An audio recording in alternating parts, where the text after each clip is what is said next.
So, good morning, good afternoon, good evening. Thank you for joining me back around the kitchen table. This is a little festival threshold episode, and I am dropping in with you on the same day, in the same clothes. Like, literally, I have just created last week's podcast of solstice, and I am now creating this one for you in this magic.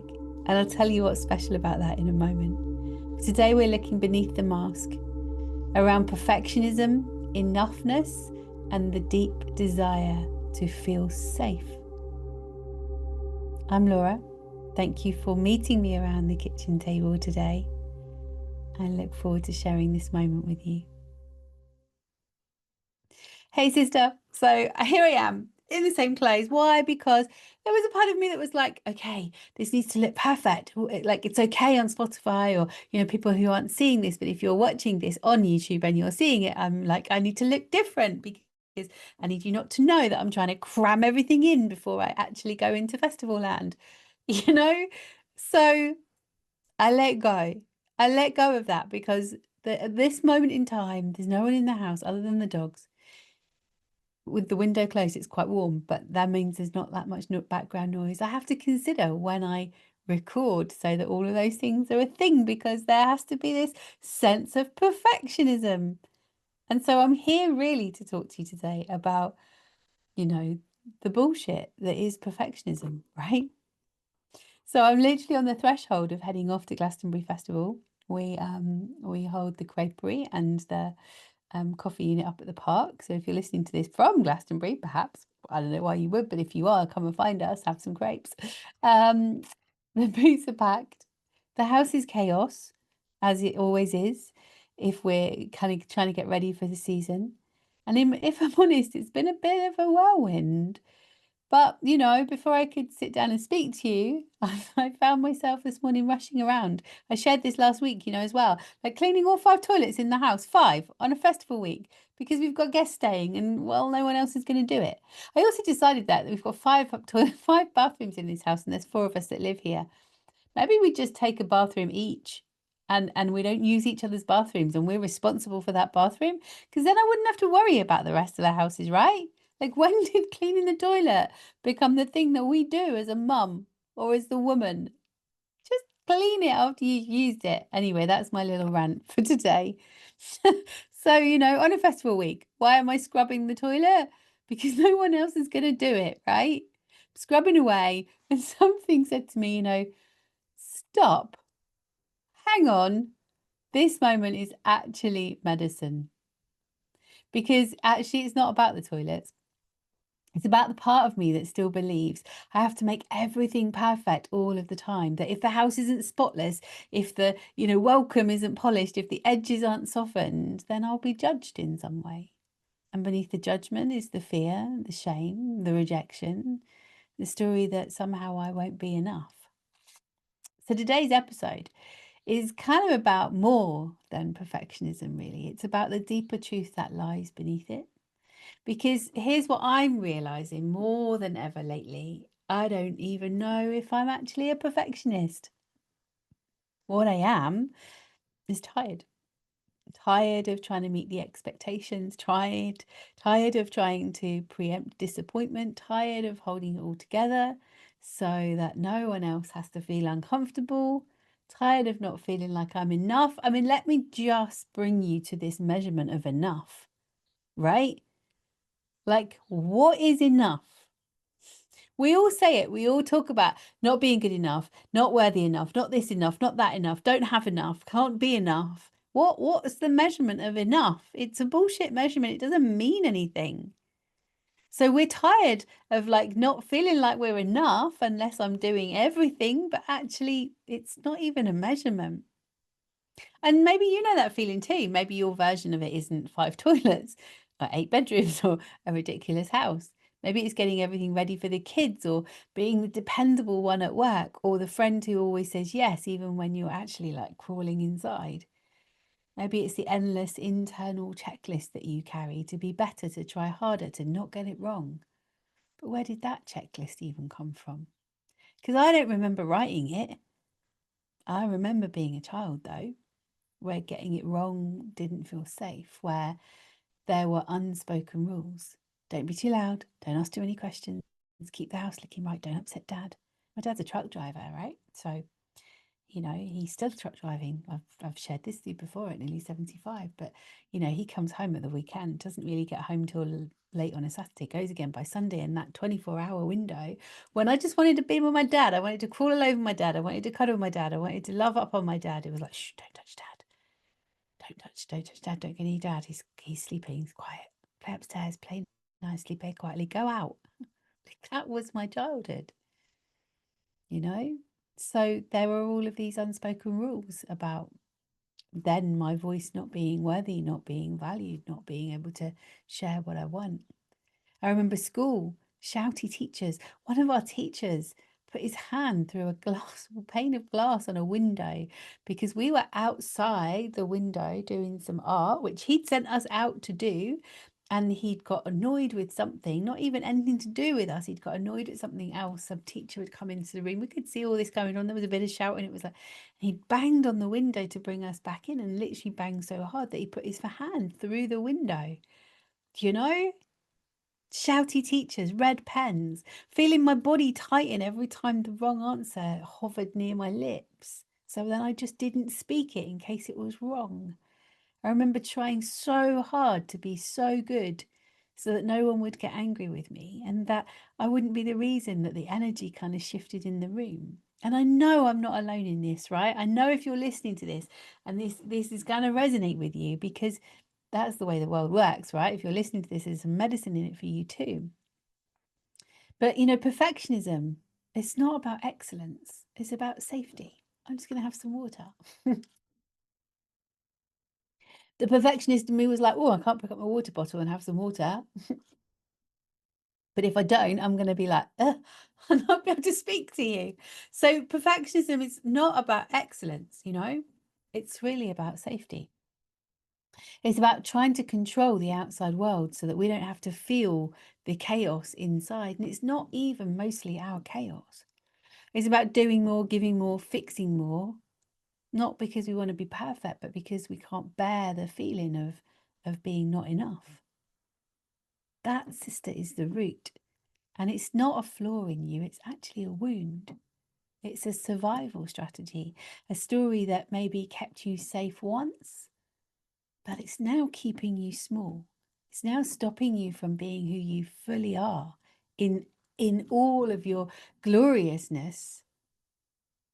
Safety I speak about a lot. I find it really difficult when I read, I hold a safe space for you, or, my circles, I create safe spaces. So you can't create a safe space. I can't create a safe space for you. I can create a container that I attain to keep safe by having some specific guidelines in place that we all adhere to and we all agree to, so that that space can be a safe container. But I'm not responsible for what someone might say in that space that might trigger a response in you that might feel unsafe. That's the difference between understanding really safety and just saying the word safe and hoping that it makes everybody feel okay. I feel wobbly when someone says that to me. If someone says to me, yep, this space is safe, I feel wobbly. And I feel wobbly because that means the person saying it doesn't understand what safety really means.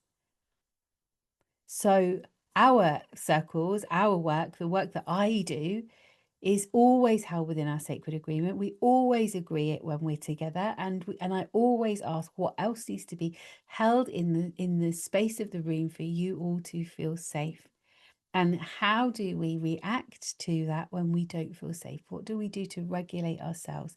How can we come back to ourselves? How can we ask for what we need in that moment? That's just a little side hustle about safety, because it grates me and it's really important to me, especially in this instance about perfectionism, because here's the deeper truth that I'm beginning to remember. Perfectionism is just a mask for pain that we've not been allowed to feel. Like, it's pain from a world that told us you are lovable when you're useful, you're worthy when you're beautiful, efficient, and agreeable, you're successful when you're productive, you're safe when you're quiet, And so we hustle and we perform and we polish. We call it ambition or high standards or just being busy. But deep down, it's fear. Fear of rejection, fear of shame, fear of not being enough. And yet, what if the parts of us we see as imperfect are actually the most beautiful parts of all? The cracks, the softness, the voice that shakes, the mess in the middle. What if that is where your soul truly lives? What if being not enough is just another lie sold to us by a world that profits off our self-doubt? What if we stopped trying to outrun our mess and instead we sat with her? So here's what I'm practicing this week whilst I'm in a field, because I know this is going to come up for me, right?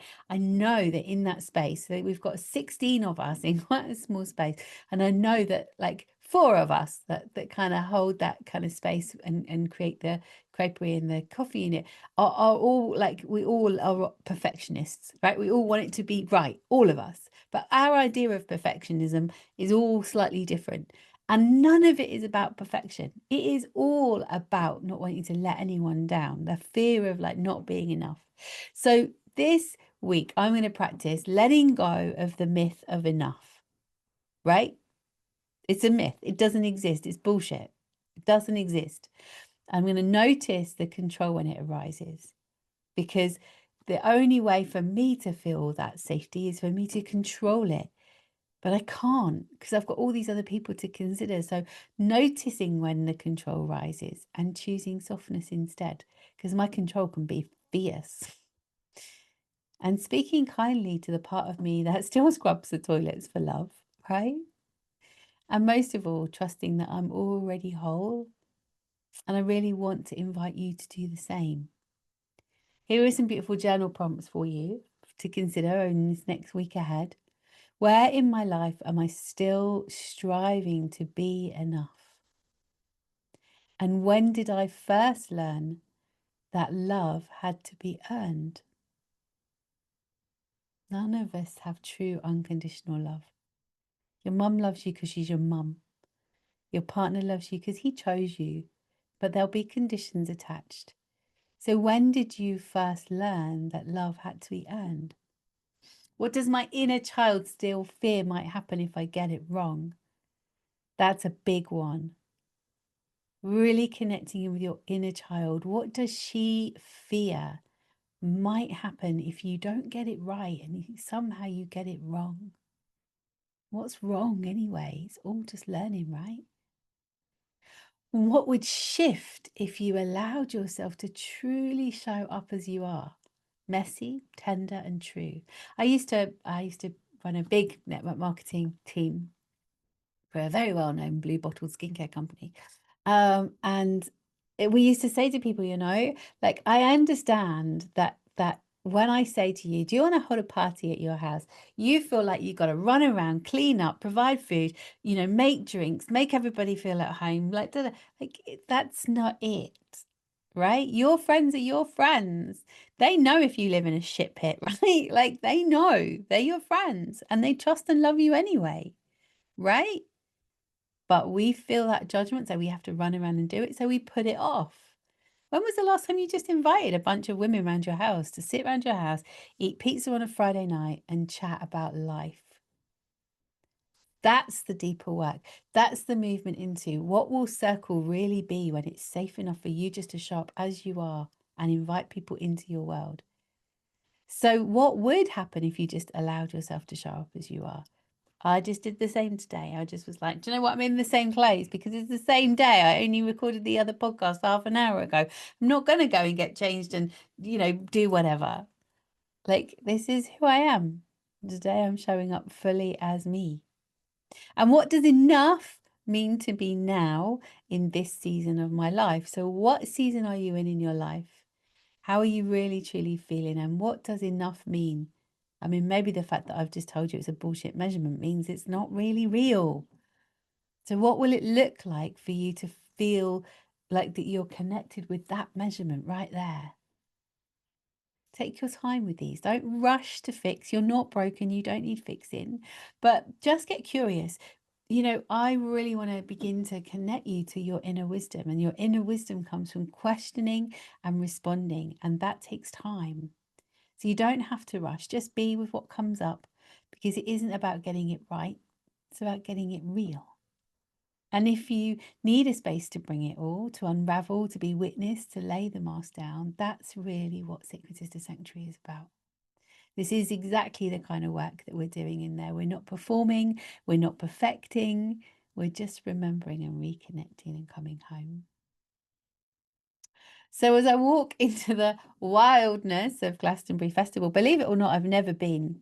I live 8 miles from site. I've never been. Don't have really any excitement about being in that amount of people. It freaks me out, if I'm really honest. I'm going because I have work with my husband, and that feels good. And I'll be in our little bubble, and our van will be just there, and I don't have to really do very much. And I will venture out in my own sweet way.